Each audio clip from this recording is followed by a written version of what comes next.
Hi there, Soulshines. It's Michelle, and I have a piece to the puzzle. Is it a piece that you're missing?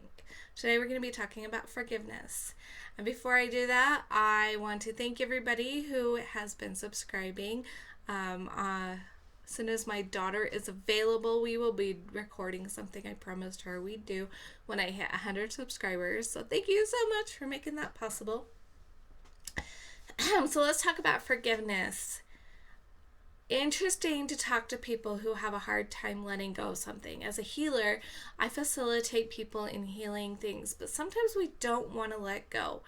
And sometimes that thing that's holding us back is forgiveness. We don't want to forgive that other person or people who hurt us, or we don't want to forgive ourselves. And so it's really, really important to forgive. You may be familiar with the Ho'oponopono, which is saying, I'm sorry, please forgive me, thank you, I love you. Those are the 4 phrases in Ho'oponopono. I like to add, I forgive you. I think it's super powerful to add that. And the other phrase that I use when I'm offering forgiveness, I have 2 actually. Sometimes I will say, I forgive you with God's forgiveness. I feel like if I do that, God, his forgiveness is unconditional. It's unconditional forgiveness. It's just, I forgive you, I let go. I feel like if I say that and I can't love and forgive that person of myself, then that I can think of it as allowing God's forgiveness to come through me to forgive him. If I'm feeling like I can love him and I say that, that means that I am forgiving in that unconditional way. And I can use either way depending on how willing my mind is to forgive that person. Because I do a lot of forgiveness work, I actually find it pretty easy most of the time to forgive. But some people have a hard time forgiving because they're just not used to it. They don't understand it. Forgiveness is not about saying that what that other person did is right. It is so not about that. But it is letting it go so that we trust that it's been done. I had another thought come into my mind. I have worked with somebody who they see kind of a badge or a note placed on people. This person offended so and so, that's on there. Did that person apologize? If it is, it gets a mark that says it's cleared, that it's been forgiven. If that person refuses to apologize, it's left on there as kind of a mark that says, nope, this person hasn't forgiven this person, or this person hasn't apologized. We have 2. There's one for, I was the one offended, and I have the mark of, did I forgive them? If I do forgive them, it gets cleared away, and the mark is gone. If I have offended somebody, whether I know it or not, that mark is left on me and can be cleared away depending on if I apologize. And sometimes it's as much as I apologize for things that I didn't even know I was doing. That's where Ho'opono is amazing, because then we can say, I'm sorry as a part of that. I like to say a Ho'opono this way. I love you. I'm sorry. Please forgive me. I forgive you. Thank you. And so I add that I forgive you into what I'm saying, because I think that's an important part of what we're doing, is offering that forgiveness as well as asking for forgiveness. So please, if I have offended you in any way, please forgive me. Will you forgive me? And I forgive you for any offense that you may have given me or thought about me and I didn't even know you were thinking it. Whatever it is, I forgive you. I love you. So what happens, one more before I go into that. I can say I forgive you in the Ho'oponopono way. I can just say I forgive you anyways when somebody offends or hurts me, instead of when they say I'm sorry, instead of saying it's okay. It's really great to say I forgive you. Because we're not acknowledging that it's okay, because it's not okay when we hurt other people. But there's no reason for us to not forgive them. I forgive you. I forgive you through with God's forgiveness, as I've said. And then the other way is I forgive you 70 times 7. I know that's in scriptures in the Bible. And a lot of different ways can be taken on it. To me, I feel like we are being asked to forgive every incident 70 times 7. Not just every person, but every incident, which means that our forgiveness is infinite. It's infinite and unconditional. That's what we have been asked to do. That's my opinion. And so I like to say that I forgive you 70 times 7. Now, what happens if we do not feel like we can say that? We really seriously can't even begin to say that. We can say, I want to forgive this person. I mean, there's some pretty hard things out there, right? I know that it took me a lot to forgive my dad for the abuse that he gave me.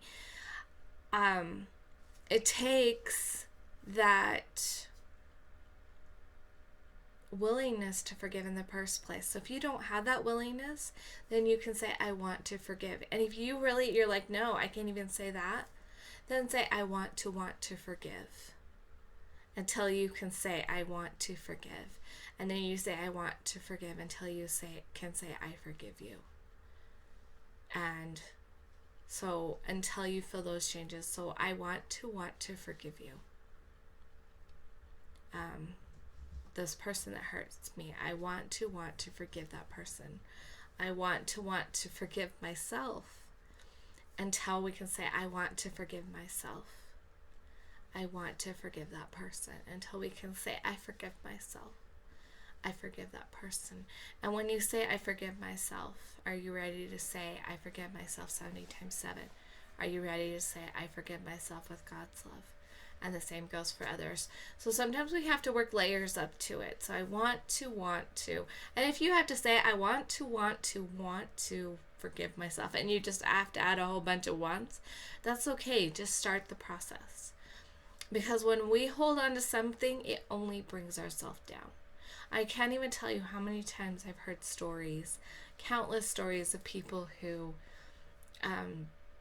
weren't forgiving. It was holding them back, and the other person didn't even know. A story that comes to mind is my friend. She told about how she was going through a forgiveness process, and she just wrote a list of everybody she needed to forgive, every hurt that came up. And if she could take the steps to actually go in and talk to those people, she would do that. She did that extra step of action of going in and talking to those people and really saying, I forgive you.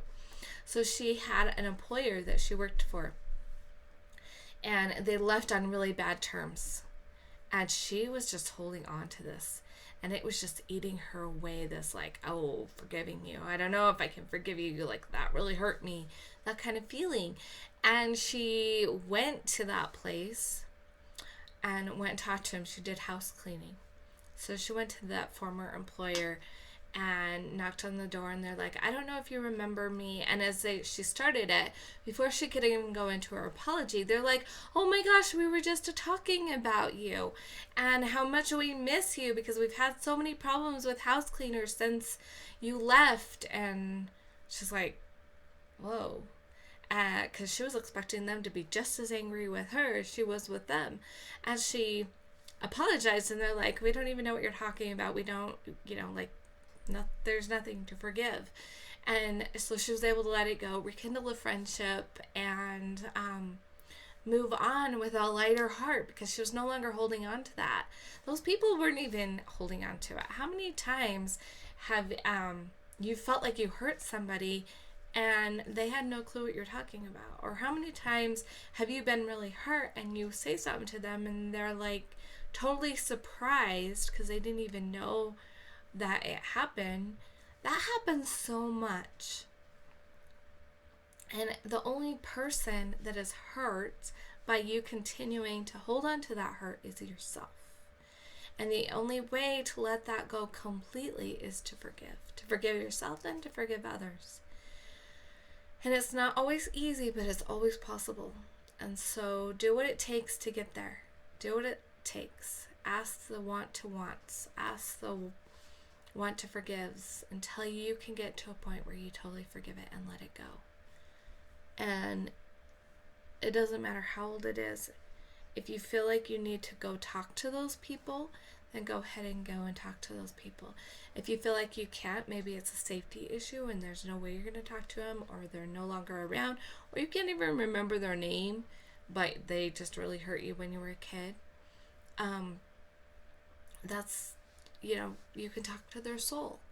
You can, if you feel like you need to. So whatever it takes to forgive people so that you can really let it go, that's the important key. It makes your heart so much lighter. I promise you it does. I used to tell people I'd forgiven my dad, and everybody was like, no, you haven't. And I was like, how can you say that? Of course I have. And they're like, no, you haven't. And then I did more healing work, and I found more things to heal myself for, and more things to heal on even just the abuse, without even the other things that I've had with my dad. That more as it came up, and I would heal it and heal it and heal it to the point where now things are different. I don't hear people saying, you haven't healed your dad. When I hear other people and they're like, oh, I've forgiven him, I hear in their voice the same thing people heard in mine. There's a bitterness that underlies the energy of what you're saying, and people can hear that, and they know when you've forgiven and when you haven't forgiven. And that's what people were sensing in me. And without that, people aren't feeling that anymore. Another way that I knew that I had forgiven my dad was I stopped talking about it. It used to be every time I met a guy, or even sometimes just any friends, I was just like, my dad did this to me, and that would be the thing. And that one of the first things I would talk about. And now I'll go months with somebody, and then all of a sudden they're like, did your dad abuse you? And I'm like, yeah. Why? I guess I just said something that led them to believe that or something, but it's not the first thing that comes up. In fact, a lot of people don't even know it. And the people that do know it tend to know it from a conversation like this, where I'm saying, this is my experience. This is how I was, and this is how I am now. And that's, like, for the most part, the only reference I even use towards that abuse. And it's not because I'm burying it. It's because it no longer triggers me. I used to get triggered all the time by abuse stuff. And now it's like, it just is. It just is something that happened. It doesn't define me. It no longer is. I have let it go to the point where if it ever came up again, I would take care of it. But, like, seriously, I don't even remember the last time it came up. That's when you know you've totally forgiven. When you've forgiven yourself, and when you've forgiven the other people involved. When it no longer has any kind of feeling for you, and it just is. So keep doing that. Practice that. Keep practicing forgiveness. If you can't do it, excuse me. If you can't do it for the little things, the big things, if you really can't bring yourself to forgive or that big thing and let that big thing go, then practice on little things. I'm sure you have plenty to do. We all do. That's just a part of the human race. That experience of collecting all these different kind of memories and stuff. We have plenty to practice on. And so that's what I have my share for you today. Practice your forgiveness and letting things go. And remember to let your light shine. Big, bright, light, and beautiful. And I'll see you guys next time.